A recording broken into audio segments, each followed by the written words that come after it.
E hoje o nosso entrevistado do dia é o Dr. José Amando Mota, que é endocrinologista e vai dar dicas de cuidado com a saúde. Dr. José Amando Mota já está também via Skype com a gente. Bom dia, doutor. Bom dia, Adriano. Bom dia, Vanessa. É um prazer recordar os bons momentos que nós tivemos aí ao longo da minha carreira pública. Você, Adriano, você, Vanessa, sempre me entrevistando com muito carinho, muita dedicação e responsabilidade para com a população, para com o público, né? Parabéns, Adriano, parabéns, Vanessa, pelo programa. Obrigado, doutor. Mais uma vez, muito obrigado aí por ter aceito o convite e hoje participar conosco ao vivo para tirar um pouco das dúvidas aí relacionado ao Covid-19, a questão da saúde. A Vanessa já está preparadinha com uma série de perguntas para o senhor e você que está nos assistindo também pode participar. Se surgir alguma dúvida, é só mandar a sua pergunta através dos comentários, como eu disse agora há pouco no Facebook do Giro SA. Vanessa, vamos dar início então à nossa entrevista com o Dr. José Amando Mota?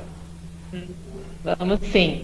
Bom, primeiro agradecer mais uma vez a participação do Dr. José Amando Mota, é um prazer recebê-lo, né? O senhor que foi secretário da Saúde de Osasco e que tem um conhecimento profundo da área médica para passar uma série de informações valiosas para a gente. Então eu começo a nossa entrevista perguntando para o senhor como o senhor tem visto o avanço, né, dessa doença na nossa região, principalmente em Osasco. Como que o senhor tem visto o avanço, né? Está na expectativa? A gente está conseguindo achatar aquela curva como era o desejado pelas autoridades da saúde? Ou ainda é motivo para muita preocupação? A gente ainda tem que adotar uma série de cautelas. Como que o senhor tem visto esse momento dessa pandemia na região em Osasco? Bom, Vanessa, com muita preocupação, com certeza, porque concentra-se em Osasco mais óbitos pelo Covid do que em toda a região que nós chamamos Rota dos Bandeirantes, que são 7 municípios que nós temos mais contato aqui, no caso Barueri, Itapevi, Jandira, Santana, enfim, são municípios vizinhos, Carapicuíba, né? Então a somatória de óbitos de Osasco supera a soma de todos os demais municípios da Rota dos Bandeirantes, que nós chamamos aqui, né? Então é preocupante, sim. Nós temos hoje aqui em Osasco 2.116 casos confirmados e 170 óbitos. Então significa que nós temos, sim, que apertar o cerco. Nós precisamos investir realmente no isolamento social, né? Fazer com que realmente as pessoas se conscientizem que não se trata de uma gripezinha e sim de uma doença grave. Em algumas pessoas ela evolui de uma forma muito preocupante. Os casos que nós temos atendido e tratados no momento são casos que têm um lado psicossomático muito importante. As pessoas estão em pânico, apavoradas, né? Por outro lado, existem as pessoas também que não colaboram, que ficam em bares, que na verdade se concentram, se aglomeram aí, gerando aí a possibilidade de maior transmissão do vírus, não é? Então, realmente, Osasco, por ser a segunda cidade no estado de São Paulo em número de óbitos e de casos, é um sinal claro, né, de que a cidade precisa ter aí eu não sei se lockdown, né, que é uma palavra inglesa aí que significa confinamento, né, que seria aí uma quarentena rígida, mas eu acho que nós precisamos sim se conscientizar. O próprio prefeito tem tomado medidas aí no sentido da obrigatoriedade do uso de máscaras, da obrigatoriedade aí de que o comércio em si, aquele que é essencial, providencie máscara para as pessoas. E aí fica aquele grande debate, né? Flexibilizar ou não, não é? Essa questão é que pega hoje, porque nós temos que atrelar a questão saúde com a questão econômica, né? Os adeptos da questão econômica advogam que as pessoas podem morrer de fome se não trabalharem, né? Por outro lado, nós temos vidas aí, né, que podem, obviamente, as pessoas podem perder muitos familiares se realmente a gente não tomar condutas de isolamento, distanciamento social, enfim, tudo aquilo que o Ministério da Saúde prevê e a própria Secretaria de Saúde do município, né? Então, vejo sim, com grande preocupação e medidas serão necessárias para que a gente possa apertar. Afinal de contas, nós temos um exemplo que é Ribeirão Preto, não é? Que poderia até estar flexibilizando, porque foi uma cidade até que que a gente tem que, de 750 mil habitantes, que adotou, né, um esquema de quarentena que está dando certo, não é? Mas o governador Dória, ele fez um decreto dizendo, adiando essa quarentena até o final de maio, não é? Isso vai de encontro, vai contra alguns princípios que eu mesmo defendo, que é deixar por conta dos prefeitos que conhecem muito mais a realidade das suas cidades do que o próprio governador. Sim, o senhor falou das medidas, né? Só para, antes da gente entrar nessa questão da importância do isolamento, queria que o senhor falasse um pouquinho para a gente sobre essa questão das medidas adotadas, né? Nós vimos aí que alguns prefeitos da região ainda aproveitaram aquela fase inicial, onde se estava um pouco mais controlada o número de casos confirmados, para implantar, aumentar o número de leitos, investir a compra de equipamentos, né? Se o senhor acha que essas medidas, essas ampliações de leitos já são suficientes, ou se o senhor acredita que é necessário mais leitos, que estão, as medidas adotadas até aqui, se elas são eficazes, são suficientes, ou se é preciso ainda mais, né? Porque muito se fala sobre o pico e a gente ainda não tem certeza se chegamos ou não no pico da doença. Na verdade, quando você falou no achatamento da curva, eu acabei não respondendo na pergunta anterior, ainda não há essa previsão de achatamento. Nós estamos na ascendente da curva, né? A curva está ascendente. Ainda não chegamos no platô dela. Eu acredito que lá para meados de junho a gente consiga começar a reverter esse processo, aqui na cidade de Osasco, que é uma cidade que tem um calçadão economicamente muito forte, e nós temos, sim, muitas pessoas que vêm de fora da cidade, e eu não sei se isso seria uma das causas da concentração maior aqui do coronavírus. A gente que já teve a oportunidade de ser secretário, inclusive, de controle urbano, sabe o número de pessoas de fora que circulam nesse nosso calçadão, né? Com relação às medidas, às vezes a gente diverge em algumas situações que envolvem o hospital de campanha. Então eu acho que no H1N1 nós fizemos as tendas na frente do Hospital Antônio Giglio, porque você tendo as tendas na frente de um hospital, você consegue agir de uma forma mais rápida e nos casos que realmente são mais urgentes, porque você tem um hospital colado, né? Quando você leva o hospital de campanha para a policlínica, além de você de repente desativar o ambulatório que funcionava lá, porque as outras doenças continuam existindo e elas estão aí acontecendo, né? Até de uma forma pior, porque as pessoas têm medo de ir para o hospital, medo de ir para pronto-socorro e acabam adiando os seus tratamentos, né? Eu que trato muito de diabetes, né, que é a segunda causa aí, e obesidade, que é a terceira ou quarta, em termos de fator de risco, posso dizer para você que as medidas a serem adotadas ainda estão um pouco acanhadas. É óbvio que existe uma relação, né, que a gente tem que colocar, que é funcionários para tocar esses leitos, né, funcionários de enfermagem, médicos, número de respiradores, não só o leito fisicamente. Quando você transforma um local, né, em UTI, na verdade você está apenas colocando leito, você não sabe se você tem torneiras, banheiros, uma estrutura física compatível para aqueles leitos, para que as pessoas tenham realmente o melhor tratamento possível, né? O que a gente discute hoje é que os prefeitos, de um modo geral, tentam fazer o melhor que eles podem. Mesmo a gente assistindo em algumas cidades desvios financeiros de verbas do Covid, como presenciamos, que são lamentáveis, né? Que são recursos, na verdade, que são aplicados na saúde e não cabe aí o desvio. Outra coisa interessante, Vanessa e Adriano, é a questão dos empresários, dos oportunistas nesse momento, né? Por quanto eles estão pedindo, né, por determinados materiais. A luva triplicou o preço, não é? A máscara praticamente aumentou 5 vezes, coisas que nós comprávamos, né, materiais que nós comprávamos, tanto no consumo como materiais permanentes, triplicaram, quadruplicaram seus preços. Então existe um oportunismo também no lado empresarial aí, né? Então essas 4 situações: número de servidores para tocar esses leitos, não é?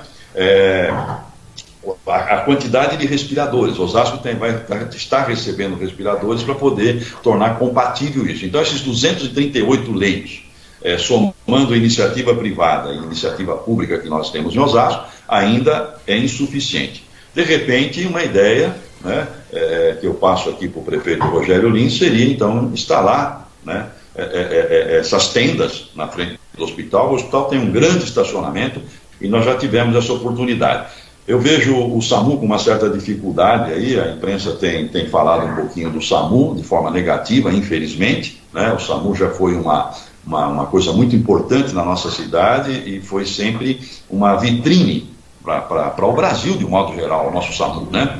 E o que eu digo é o seguinte, então, se você está lá na policlínica, eu acho que os colegas médicos em várias situações, eles gostariam de ter um hospital de retaguarda como o Antônio Gil. Então, nós temos espaços físicos na cidade que nós podemos ampliar essa questão. Eu sei que isso também tem que ter compatibilidade com o orçamento, compatibilidade com o lado financeiro que o prefeito dispõe também. Doutor, o senhor falou para a gente um pouquinho antes de começar sobre a questão dos profissionais da saúde que estão na linha de frente, que o senhor já havia até feito o atendimento de alguns antes da pandemia tomar essa proporção, de que foram atendidos como síndromes, né, respiratórias, não com a Covid. O senhor tem visto, o senhor que é médico, que atua na rede pública de Osasco, tem visto aí um aumento dos médicos infectados com a doença? Como que o senhor tem visto aí a atuação dos médicos? Ainda hoje é o dia do enfermeiro, né, e de todos os profissionais da saúde que estão na linha de frente.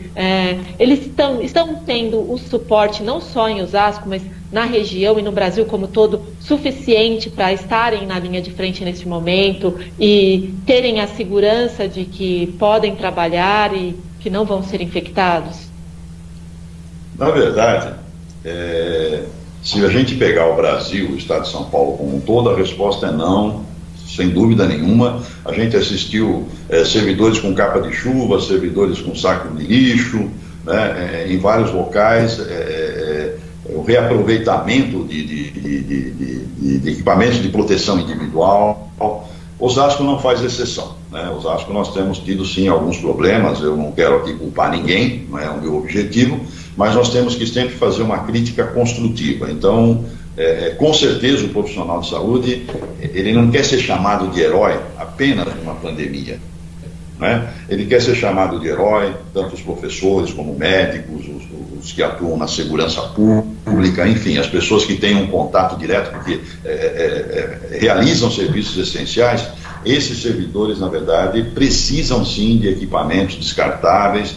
A reportagem de ontem do SAMU me chamou a atenção para uma questão de reaproveitamento, 4 ambulâncias, um profissional que morreu, né, um profissional bastante dedicado que eu conheci.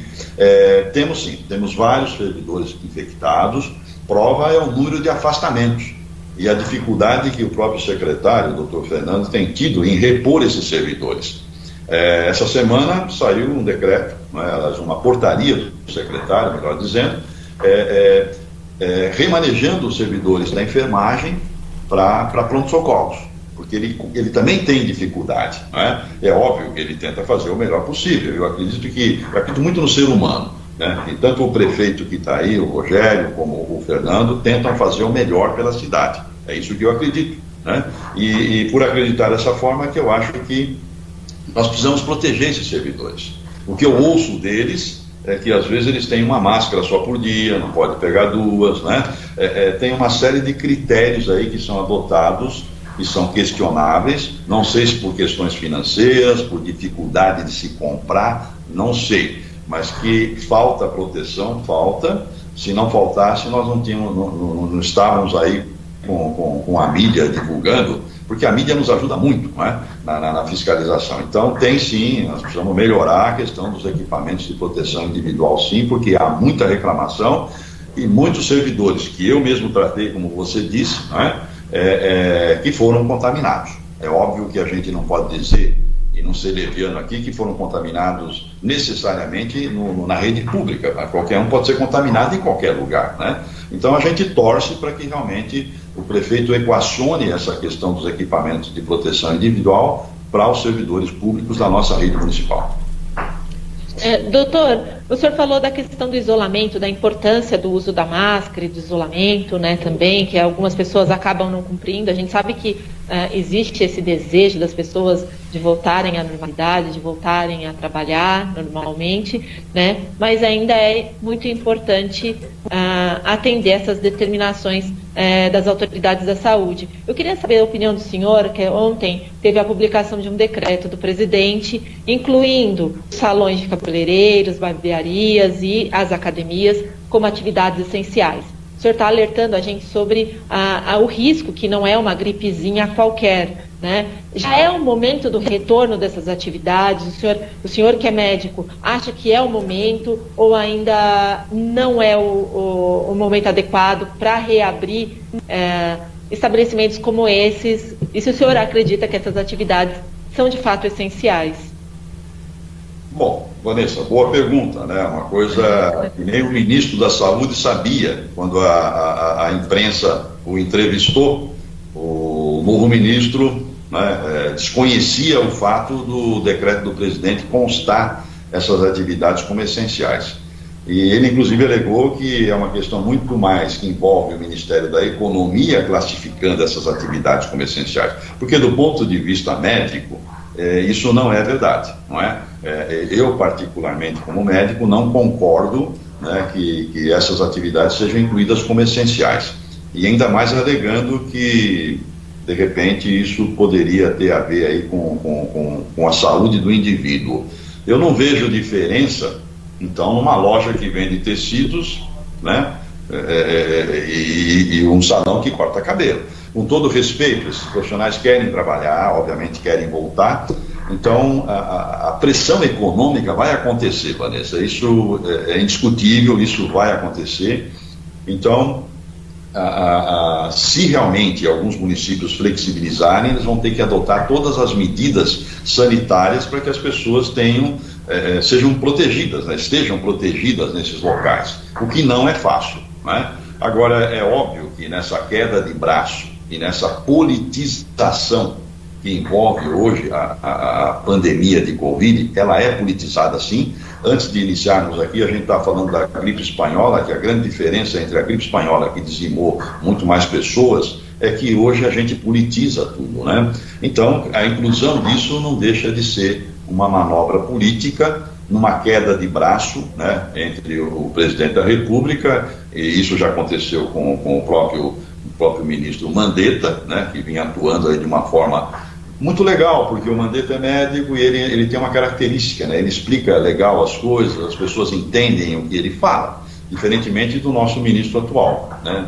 e para mim ele é um pouco avesso às entrevistas, é uma inapetência total. Então, na minha opinião, não deveriam ser classificadas como atividades essenciais, não. Essenciais, não. Elas entrariam como uma loja de sapato, como uma loja qualquer de um shopping, porque nesse caso a gente poderia usar mecanismos de proteção em vários tipos de comércio, não só nesses, né? Com todo respeito às pessoas que exercem essa profissão. E também, aproveitando aqui a audiência do Giro Play, cumprimentar todas as enfermeiras do nosso Brasil, essas guerreiras que sem elas, nós médicos, não seríamos nada. Doutor, falando um pouquinho mais sobre a questão médica agora, né? O senhor que é especialista, falou que cuida bastante de pessoas com diabetes, também da questão da obesidade, muito tem se falado sobre os sintomas, né? E agora muitos estão falando da questão do olfato e do paladar, que seriam os primeiros sintomas que uma pessoa contaminada com a Covid-19 acabam sentindo, né? A perda do olfato e do paladar. São esses realmente os primeiros sintomas?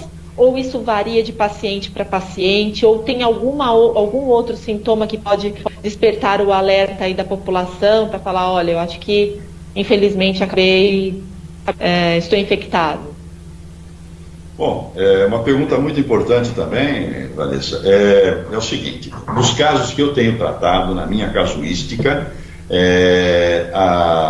os sintomas mais frequentes realmente é a tosse, Febre, tosse, falta de ar. Essa é a sequência que nós utilizamos. É óbvio, diarreia, né? Sintomas gastrointestinais, sintomas de dores no corpo, sintomas como cefaleia, dor de cabeça, são sintomas que normalmente acompanham outros quadros virais, né? O que caracteriza realmente o quadro do Covid, de forma diferencial, com certeza é a febre persistente, não é? A falta de ar, e dependendo da fase, obviamente, a gente pode ter sim, a gente pode ter a ageusia, que é a perda do paladar, né? E a anosmia é a perda do olfato. Não é comum, tá? Essa perda de paladar e de olfato são a minoria dos casos, não chega a 15, 20% dos casos com esse tipo de sintoma, né? O que a gente, obviamente, dependendo da fase, sempre orienta, né? E isso depende de como a coisa evolui em termos de gravidade. A gente sempre vai estar ali com o nosso oxímetro, vendo a saturação, né? Que tem que estar acima de 93, 94, para que a pessoa esteja normal, vendo o comprometimento pulmonar, dependendo do serviço, um raio-x de tórax ou uma tomografia, que seria o ideal, para ver o comprometimento pulmonar. Acima de 25% de comprometimento pulmonar, a gente já introduz determinadas medidas, como os corticoides, que antes a gente não introduzia, a gente já achava que o corticoide suprimia o lado imunológico, e hoje a gente tem usado, né? Na fase 2A e 2B, que nós chamamos, na segunda fase a gente usa corticoide. Então, os sintomas mais frequentes são esses: a perda de olfato e a perda de paladar não são os sintomas mais frequentes, ok? Então, só para repetir aqui para as pessoas que nos ouvem, né, seria a tosse seca, né, a febre persistente, não é isso? E, obviamente, a falta de ar, que é progressiva e depende, obviamente, da fase. A primeira fase da doença é a fase da replicação do vírus. É onde o vírus vai se dividindo e é onde nós temos que introduzir medicamentos, né? No nosso protocolo aqui em Osasco, nós estamos tratando com azitromicina, não é? Estamos tratando também com a hidroxicloroquina, que é bastante questionável, mas aí depende muito do médico que está tratando, não é? Então, nós temos seguido um protocolo usado lá no Sírio-Libanês, que é o pessoal que eu conheço, não é? E a gente tem tido aí uma situação bastante favorável, ou seja, a gente tem reduzido o número de internações usando hidroxicloroquina na primeira fase e o Clexane. O que é Clexane? É uma heparina de baixo peso molecular que nós usamos também de forma preventiva, porque essa doença é uma doença do sangue, uma doença que causa hipóxia, reduz a quantidade de oxigênio no nosso sangue, aí o porquê da saturação diminuir, né? Então a gente tem usado várias estratégias, dependendo dos exames desses pacientes. A questão da testagem é uma questão que ainda pega, né? No nosso município, os postos de saúde, que são referência aí para o tratamento da Covid, só estão fazendo o teste rápido, e esse teste rápido só pode ser feito mesmo a partir do 7º dia, quando a gente começa a produzir as imunoglobulinas, que são os anticorpos, né? O PCR-RT, que é um outro tipo de exame que você já faz a partir do 2º dia, né, de evolução da doença, ele detecta o fragmento do vírus, né? Esse teste tem sido reservado aos pacientes graves e internados, para que realmente o médico adote uma conduta mais correta, né? Doutor, Vanessa, posso fazer uma pergunta? Pode, claro. Tá, desculpe interromper, Pode. mas é porque senão depois eu acabo esquecendo aqui, porque eu fico, né, monitorando toda a questão aqui da transmissão, então eu acabo depois me esquecendo. Doutor, duas questões. O senhor falou sobre o medicamento, né, que aí depende do médico, do profissional que está utilizando, sobre a questão se é positivo, se não é. Na sua opinião, esses medicamentos que estão sendo usados, né, os que o senhor citou, são bons, não são? Estão dando resultado ou está sendo usado ao mesmo tempo para se fazer teste, para ver a reação? E uma outra pergunta que eu vou fazer também, aproveitando, né, se o senhor conseguir responder as duas ao mesmo tempo, sobre eu conheço pessoas que tiveram alguns sintomas Então, por exemplo, um pouco de falta de ar, a perda de paladar, dor de cabeça, enfim, mas como se fosse ali uma gripe normal, e que ao passar dos dias essa pessoa acabou melhorando, ok, se recuperou. Essa pessoa pode ter pego o Covid, e aí a gente estava falando de assintomático e tudo mais, de repente ela pegou, ela própria se curou, o organismo dela mesmo se curou. Como que fica essa questão? Né? Existe essa possibilidade mais frequente do que a gente possa imaginar ou não? Bom, a pergunta sua é muito ampla. Com relação aos medicamentos, alguns são off-label, obviamente, né? Como a própria ivermectina, né? Que você usa a ivermectina, a gente já usa para quando você usa pulsoterapia, ou seja, o tratamento com corticoides, você já usa para prevenir parasitoses como a estrongiloidíase, você já usa aí a ivermectina, que é um remédio usado para escabiose e para ácaro, né? A hidroxicloroquina, é óbvio que ela é motivo de alguns trabalhos, né? A gente sabe que a hidroxicloroquina, há muitos anos, ela realmente reduz a replicação viral. É óbvio que você tem que usar de forma responsável, tem que ser usada por médicos. Por quê? Porque existem casos que você não pode usar, né? Pessoas com arritmia cardíaca, com ritmo cardíaco alterado, você não vai usar hidroxicloroquina. Ou se usar, você vai usar em doses menores. Aí vai depender muito da análise do médico que está ali na beira do leito tratando o seu paciente, né? E o que eu digo em relação a essas medicações é que elas ainda, obviamente, carecem de trabalhos, né? Até porque elas não são americanas. Porque se fossem americanas era diferente, mas como são brasileiras, não é? Como são drogas usadas aqui no Brasil, o Brasil sempre teve malária em grande quantidade, aí fica toda uma questão que envolve, né, medicamentos que são baratos e que podem realmente atuar de forma efetiva na doença, sendo questionados, não é? Mas nós temos usado porque a hidroxicloroquina, sabidamente, é um anti-inflamatório, não é? Na fase de replicação viral ela é importante, tanto quanto a azitromicina, que evita ali que o vírus forme a sua parede proteica, né? Então, quer dizer o seguinte, esse é um aspecto. O aspecto do teste, quando você pega a Covid e tem um teste positivo, existem dois aspectos. Primeiro, você vai ficar imunizado para o resto da vida, você se tornou uma pessoa imune, isso ainda é discutível. Com relação à reinfecção, da mesma forma, se eu peguei, eu posso me reinfectar novamente, né? Também é uma questão discutível. É óbvio que se a gente for ver o histórico das outras viroses, a gente fica imunizado, né? E de um modo geral fica imunizado para o resto da vida. Só que essa, como é uma doença nova, ninguém está apostando ainda em dizer que isso é um fato verdadeiro, né? Então todo esse arsenal de medicamentos que nós temos utilizado são utilizados para combater os sintomas da doença, né? Os sintomas e sinais da doença. Ainda você não tem uma droga efetiva. Hoje mesmo eu li um trabalho, né, sobre o uso de antirretrovirais, né, que já são usados inclusive no tratamento da AIDS, no tratamento da hepatite, né, que são aí e os biológicos, né, que são utilizados, muito caro, né, são caros os produtos, mas que ainda carecem de outros estudos. Então, temos usado aquilo que a gente pode usar. E o que a gente tem notado na prática é que a gente tem internado muito menos, e está precisando usar muito menos respirador do que a gente estava usando anteriormente ao não uso dessas drogas. Doutor, esses medicamentos que estão sendo divulgados, desculpa, Vanessa, esses medicamentos que estão sendo divulgados, e os nomes, por exemplo, dos que o senhor falou, isso pode ser comprado em drogarias, em farmácias ou não, né? A gente fala isso porque, se você coloca lá no Google o nome desses remédios, já de cara, na primeira pesquisa vem para tratamento para o Covid-19 ou coronavírus, ou seja, as pessoas estão, eu estava aqui fazendo isso, dando uma busca aqui, nesse exato momento.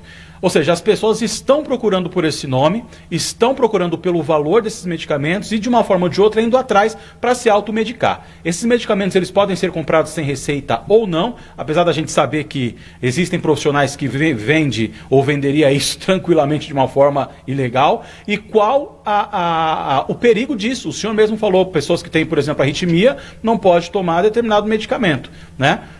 Seria importante o senhor esclarecer ou dar essa dica para quem está nos assistindo também, né? Porque o brasileiro tem essa mania de se automedicar para qualquer coisa, né? Olha, Adriano, a sua pergunta é boa.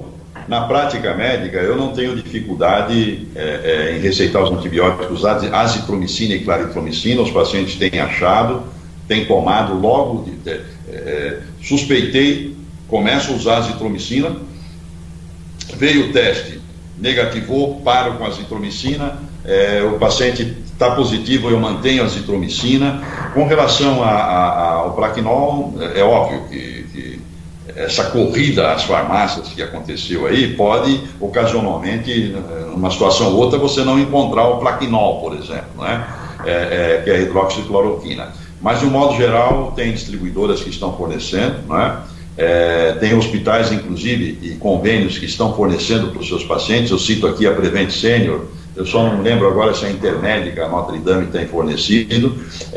São remédios baratos, né? São remédios que nós usamos há muitos anos aí no controle da artrite reumatoide, do lúpus, né? São medicamentos que são usados, inclusive, ainda de forma questionável até hoje, mas que são usados como preventivos da malária, pessoas que viajam para regiões endêmicas aí de malária, né?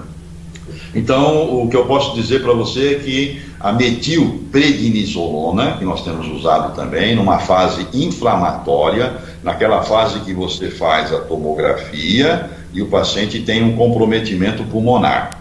E pacientes que apresentam exames, né, que nós fazemos para ver o grau de inflamação, né? Não vou falar nomes aqui, mas nós temos exames que nos dão, né, como é que está evoluindo a inflamação desse paciente, né? E aí, a partir daí, então, nós usamos também o corticoide. Os pacientes têm achado, não há problema nenhum, não é? Isso eu estou me referindo aos pacientes ambulatoriais, aqueles pacientes que na verdade é a grande maioria, 80% dos nossos pacientes estão tratando em casa, né? Aqueles 15% que necessitam de uma hospitalização, mas sem a necessidade do respirador, também têm usado as drogas. Os hospitais têm receitado. Com relação ao Clexane, é óbvio, é uma droga um pouco mais cara, privativa de uso hospitalar, pelo controle que se deve ter em relação a alguns exames, como o tempo de coagulação, por exemplo, né? O importante, né, doutora, é enfatizar que essas substâncias, elas não são preventivas, né? Que acho que é essa questão que a Adriana até comenta. Não adianta você ir em busca desse medicamento achando que se você tomá-lo sem ter os sintomas, você vai estar prevenindo de pegar a Covid. Isso não existe. Não existe nenhum medicamento preventivo hoje que, se você tomar, você vai se livrar, vamos dizer assim, de ser infectado com a doença, está liberado, cria imunidade. Isso não existe. Não, isso não. Tanto um medicamento como outro deve ser usado por médico que vai analisar o seu paciente, cada caso é um caso, né? Quando eu falava do Clexane, que é a enoxaparina, que é um medicamento, é uma heparina de baixo peso molecular, é uma medicação que não deixa o sangue coagular, né? Então, alguns colegas utilizam, né, num protocolo para pacientes internados, né, esse medicamento como preventivo para microtrombose, para trombose, não é? Mas isso lá no ambiente hospitalar. Agora, fora do ambiente hospitalar, não existe preventivo, não é? O médico, ele vai analisar os sintomas, vai analisar a parte epidemiológica, né? De repente, se a pessoa viajou ou não viajou, se teve contato próximo com alguém, né? O que a gente está se deparando é que numa outra fase, depois que o paciente já se curou, melhorou, a gente tem, no diabético, a gente tem feito o fundo de olho. Nós temos algumas complicações em retina, não é? E algumas complicações renais também que a gente ainda não conhece bem e está estudando. Como eu tenho um coletivo de pacientes diabéticos muito grande e toda a infecção descompensa, nós temos ajustado tanto as bombas de infusão de insulina, né, que levam insulina para o corpo da pessoa para melhorar o diabetes, como também as dosagens das insulinas. Isso é muito comum, todos os colegas médicos sabem disso, conhecem, a gente tem que ajustar a medicação nos casos dos diabéticos. Doutor, o senhor falou da questão, né, o Adriano brincou da corrida à farmácia, né, e estão falando muito do teste rápido que pode ser aí incluído nas farmácias, mas também existe uma ala que questiona, né, os resultados desse teste rápido, que às vezes pode dar, eu não sei se é falso positivo ou falso negativo. Eu queria até que o senhor falasse um pouquinho para a gente sobre esses testes rápidos que podem ser aí incluídos e oferecidos através da farmácia, se é uma boa opção e como que o senhor vê essa ampliação desses testes oferecidos. Bom, na verdade é assim, se a gente for analisar a questão dos testes, a Fiocruz, através da Biomanguinhos, produziu cerca de 500 mil testes validados, são testes bons. O que me preocupa é a invasão de testes, né? Muita gente vendendo teste e muita gente tentando fazer teste rápido em vários locais, não é? Com objetivo financeiro. Você vê, esses testes não são baratos na rede particular, né? Nem todo mundo tem condição de fazer. Agora, o teste sendo feito em farmácia, ele tem que ser uma coisa muito bem estruturada, porque a interpretação do teste é muito importante, não é? Então, se tiver lá uma farmacêutica treinada, não é? Para que realmente dê esse feedback, né? E possa encaminhar casos que ela mesma tenha dúvida, né? Quando ela relaciona, porque na verdade quem vai relacionar caso clínico, né? Com o teste são os médicos, não é? Então, o teste rápido em farmácia é algo que eu considero perigoso, é uma faca de dois gumes, porque a interpretação do teste, né, é muito importante. Você pode ter um resultado negativo num determinado momento, onde há uma janela imunológica, onde o paciente ainda não conseguiu produzir anticorpos, né, e o paciente sai dali achando que não pegou. Ou tem aquele outro caso também, né, que positivou, né, ele vai achar que não tem nada e vai sair por aí, né, de repente até transmitindo ou podendo pegar a doença. Então, a interpretação dos testes é muito importante. Testes têm que ser validados, né? Então, a minha preocupação é que quando você expande para a farmácia, se você não tiver uma boa fiscalização, e nós sabemos que no Brasil a fiscalização falha, né? Ela não é uma fiscalização ativa, né? Segura, então eu vejo com uma preocupação. Preocupação, eu acho que testar é importante, porque epidemiologicamente a gente vai ter um critério aí para liberar pessoas para trabalhar, não é? E pessoas para não trabalhar, mas isso não quer dizer que o fato de você ter imunidade para o vírus, por exemplo, que você possa fazer de tudo e que você não possa se prevenir, né? Você tem que continuar prevenindo, até porque a gente tem uma historinha aí, né? Que pacientes que já estão imunizados, mas que ainda têm o vírus e que podem ser transmissores, não é? Muita coisa para se conhecer sobre essa doença ainda. Doutor, para finalizar minha participação, depois eu não sei se o Adriano tem perguntas do pessoal que está acompanhando a transmissão, eu queria saber do que o senhor tem acompanhado, se estamos perto ou não de ter uma vacina para a cura da Covid-19. A gente vê vários estudos, o pessoal que fala do plasma, pessoal que em Londres que já estuda o coronavírus e que teriam pesquisas mais adiantadas, né, já podendo até fazer teste aí da dosagem, do quanto seria utilizado para cada paciente. A gente está próximo de uma vacina? Existe uma previsão aí, o senhor médico que acompanha todo esse trabalho aí dos nossos cientistas, né, espalhados pelo mundo? Na verdade, a plasmaferese tem sido utilizada, é um método reconhecido, né, que está sendo testado, que é a retirada do plasma, que é a parte líquida do nosso sangue, para que seja injetada em outros pacientes. É óbvio que isso tem sido feito, é objeto de estudo, e em alguns serviços até é válido fazer em função, às vezes, de um paciente que tem um risco muito grande, porque quando o paciente intuba numa UTI, a chance dele morrer é de 80% a 90%. Não é? Então, é óbvio que a tentativa de métodos como o plasma, que tem anticorpos que ajudaram a combater a doença daquela pessoa que ficou curada, são importantes. É um método. Com relação à vacina, nós precisamos ter critério. Se nós atropelarmos o processo de confecção de uma vacina, nós podemos ter vacinas que não são de qualidade e não são efetivas. Então não dá para queimar essa etapa. É óbvio que a Pfizer, se não me falha a memória, em associação com um laboratório inglês, tem desenvolvido uma forma de fazer a estrutura do RNA sem a necessidade de passar por esses estágios de inoculação em animais, testes em seres humanos. Então, isso é uma novidade ainda. A vacina só o ano que vem, meados do ano que vem, não é uma coisa que dá para fazer rápido, não dá para atropelar. Então, a vacina, acredito eu, pelo que eu tenho lido de trabalhos mundiais e também de pessoas especializadas na área, que só para meados do ano que vem nós podemos ter uma vacina com qualidade e com segurança. Porque não adianta ter vacina para dizer que tem, não é? Tá certo. Sim. Adriano, não sei se você tem alguma pergunta aí de estúdio para fazer para o doutor? Tenho. Na verdade, eu tenho aqui alguns comentários. A nossa produção separou alguns aqui do pessoal que está nos assistindo. Caso a gente não faça o seu, me desculpe, mas é que são muitos e a produção acaba aqui passando para a gente. Mas a Beatriz Alexandre, que dá um bom dia. O Sandro fala bom dia, amigos. Doutor Augusto Silva Filho, parabéns, Zé Amando, meu primo, sucesso aí. Flor Souza, que prazer ver o doutor nos esclarecendo tantas dúvidas que temos. João Góes Neto, bom dia a todos. Um abraço ao meu amigo doutor José Amando. O Sandro também fala aqui o seguinte: doutor Zé Amando Mota, preciso marcar um retorno com o senhor, é um grande médico. Aguenta mais um pouco aí, Sandrão, ou você faz a consulta por Skype.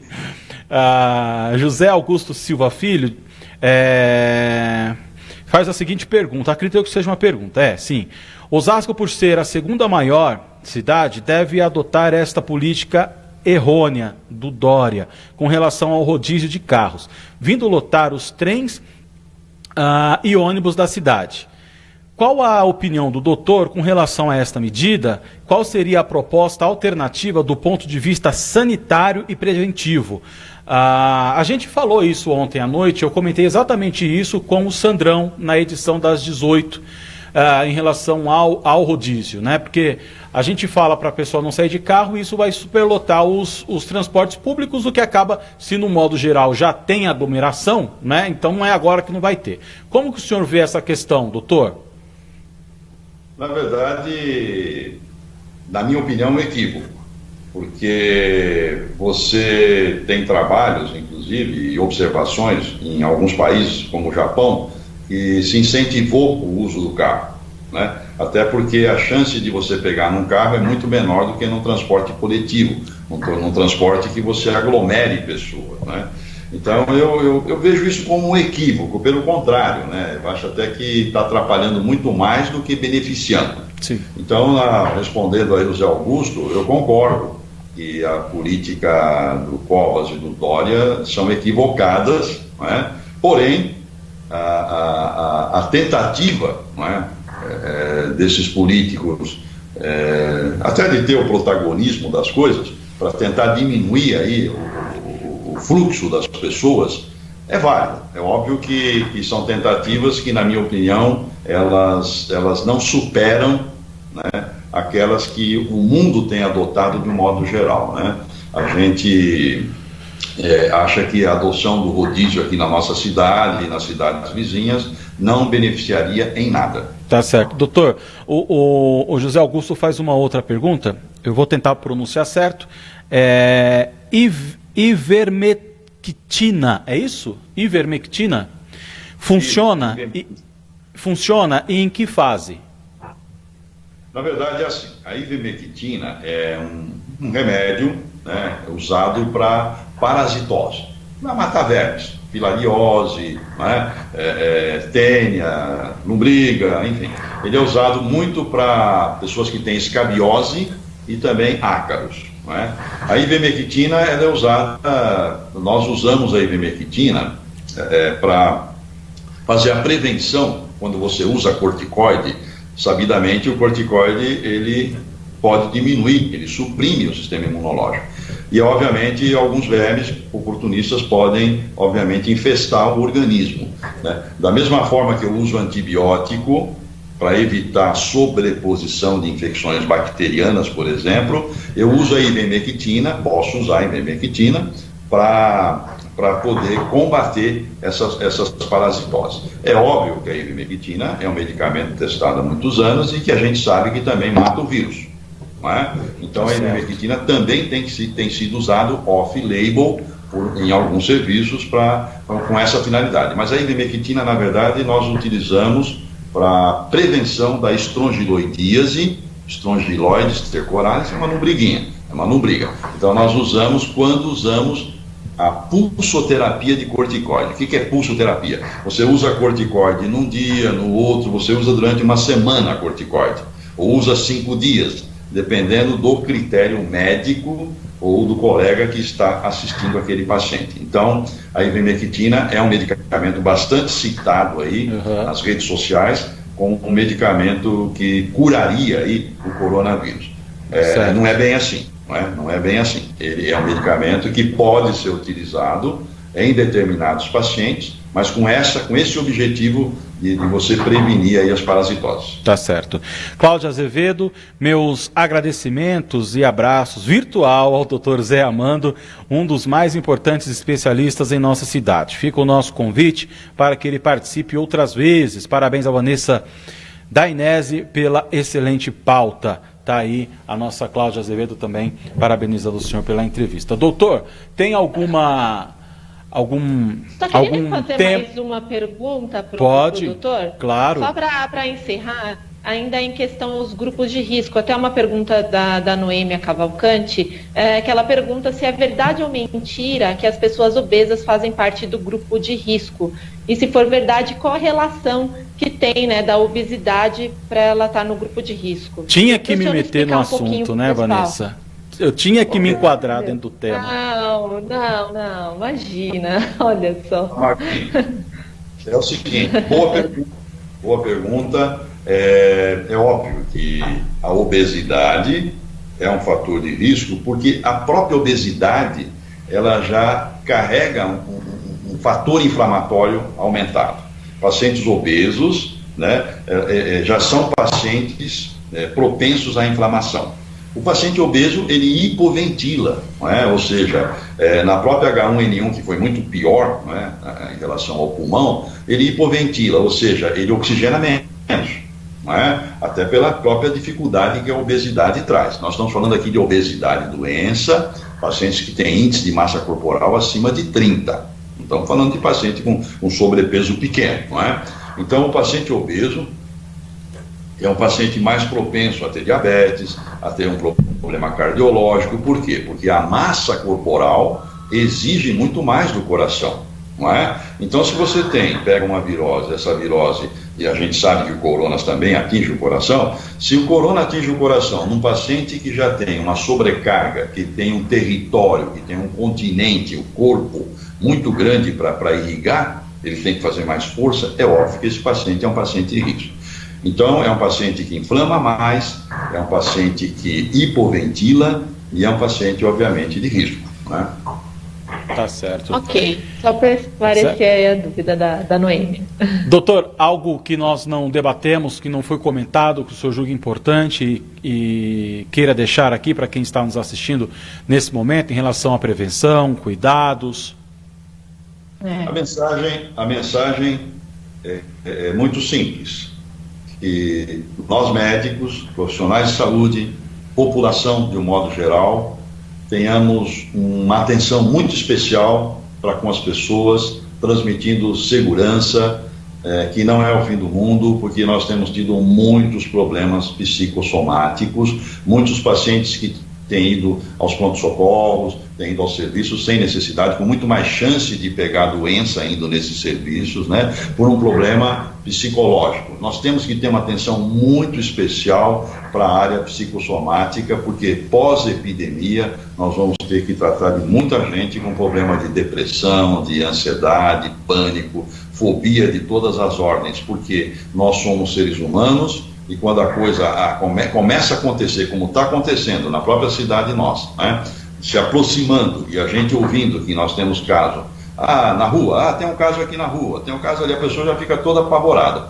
Então, essa questão envolve solidariedade, carinho, né? Então, a mensagem que eu queria deixar aqui é que os profissionais de saúde também atentassem um pouquinho, eu sei que eles fazem isso no dia a dia, mas que os governantes também fizessem isso, né?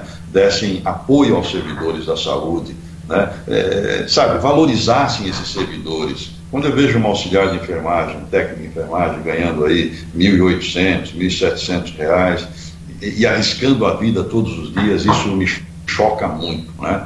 Então vamos trabalhar aí a mente das pessoas, vamos ter aí um comportamento de relação humana. Quanto mais nós humanizarmos isso, a gente vai com certeza sair muito mais, com uma musculatura mais forte. Nós temos que sair dessa pandemia com mais musculatura para podermos enfrentar um mundo que com certeza vai ser diferente. Doutor, obrigado, só para finalizar, deixa eu fazer uma perguntinha rápida. Em relação, a gente tem visto aí muitos especialistas falando, olha, daqui 2 meses, daqui 3 meses, tudo isso vai passar, a quarentena se estendeu até 31 de maio, aí na hora que chegar no dia 30 vai se estender até dia 10 de junho, e depois 20 de junho.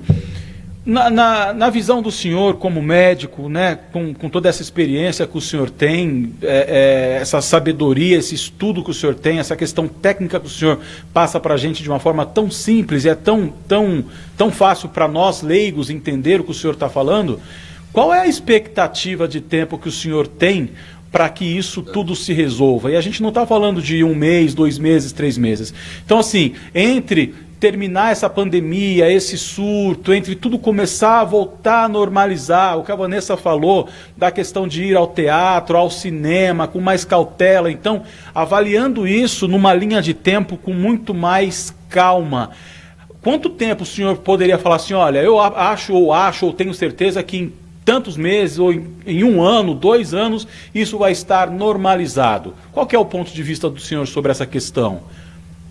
Essa questão de saúde mesmo, de cuidado, de atenção mesmo um com o outro e cada um de nós com um todo.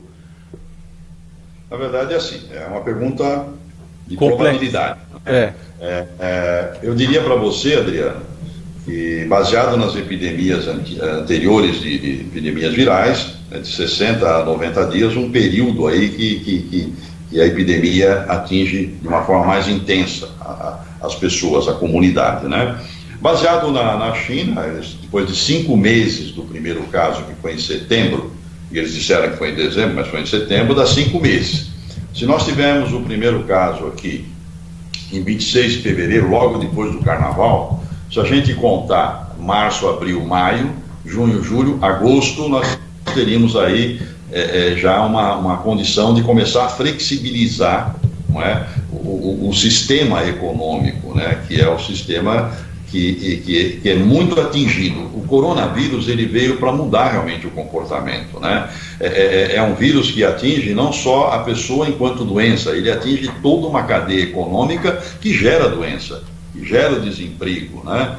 Então, quer dizer, você tem indústrias parando porque as pessoas estão adoecendo, né? Então, é uma cadeia, é uma doença que ela vai mudar com certeza o nosso comportamento, o estilo de vida. Baseado nas doenças anteriores, baseado numa questão de probabilidade por uma experiência, essa retomada ela vai acontecer se a gente considerar o início aqui de fevereiro da doença, fevereiro do ano que vem. Nós vamos estar começando a viver melhor, começando a frequentar com mais segurança esses espaços, 1 ano depois que iniciou a epidemia aqui no Brasil, 26 de fevereiro, isso oficialmente, né? Porque o vírus já circulava aqui no Brasil antes. Que coisa. Tá bom, doutor, a gente fica até meio em choque. Fica, né? Fica, não fica, Vanessa? Porque a gente já... quando eu saio de casa para algum lugar dentro do carro, eu já sempre falo isso aqui, eu vejo as pessoas na rua, o comportamento, eu entro num desespero, me dá uma vontade de chorar, me dá uma vontade de falar, quando tudo isso vai acabar? Porque parece, né, eu tenho usado muito aqui a questão parece cena de filme, de ficção científica mesmo, e a gente né, não sabe como, sei lá, é muito estranho, mas tudo bem, vai, 1 ano, se a gente vai falar em 1 ano, a gente consegue dar uma respirada e aos poucos esperar isso passar. Doutor, quero agradecer de... 1 ano para retomar tudo normal. Tudo né? normal, Praticamente. Espero que em agosto a gente já tenha aí uma flexibilização melhor para que o nosso povo volte a trabalhar e nós brasileiros, Tomara. eu concordo com você, o que eu mais sinto falta é de abraçar as minhas pacientes. De abraçar com carinho, né? Abraçar, dar a mão, cumprimentar. Nós, latinos, somos toque. Né? Somos quentes, né? A gente precisa desse calor humano, né? É verdade, verdade. Verdade. Doutor, quero agradecer demais, né? 12:00 em ponto. Uma entrevista que era para durar 15 minutos, no máximo 20, durou 1 hora. E a gente gosta muito disso porque significa que o tema está rendendo, que o assunto é importante, que a gente consegue entender o que está sendo dito e passar para quem está nos assistindo. Né? A gente com certeza passaria aqui mais 1 hora, né, Vanessa? Conversando e tirando dúvidas. Com certeza. Mas o tempo é cruel. Então queremos agradecer a participação do senhor, como a própria Cláudia Azevedo disse, que o senhor participe mais vezes com a gente, em outros momentos, para tirar dúvida dos nossos internautas, telespectadores e nossas dúvidas também, porque a gente noticia tanto isso durante o dia, que a cada notícia que a gente dá, a gente acaba tendo uma dúvida, ou surgindo uma pergunta, e a gente precisa de uma resposta. Exatamente. Não é verdade, Vanessa? Aí a gente espera contar com o senhor. A gente estava conversando, né? É tanta informação que no meio de tanta informação surgem várias dúvidas, né? E nada melhor do que conversar com um especialista como o Dr. Zé Armando Mota para explicar tudo para a gente. Doutor, muito obrigada mais uma vez. Agradeço aí em nome de toda a equipe do Giro SA a sua participação. Obrigado, doutor. Obrigado, Adriana. Obrigado, Vanessa. Obrigado por poder revê-los. Obrigado. Obrigado. Em breve a gente se encontra pessoalmente para dar um abraço, tá bom? Obrigado, doutor. Obrigado pela participação. Tenha um ótimo dia. Ao senhor, a toda a sua assessoria que nos recebeu super bem. Obrigado. Obrigado.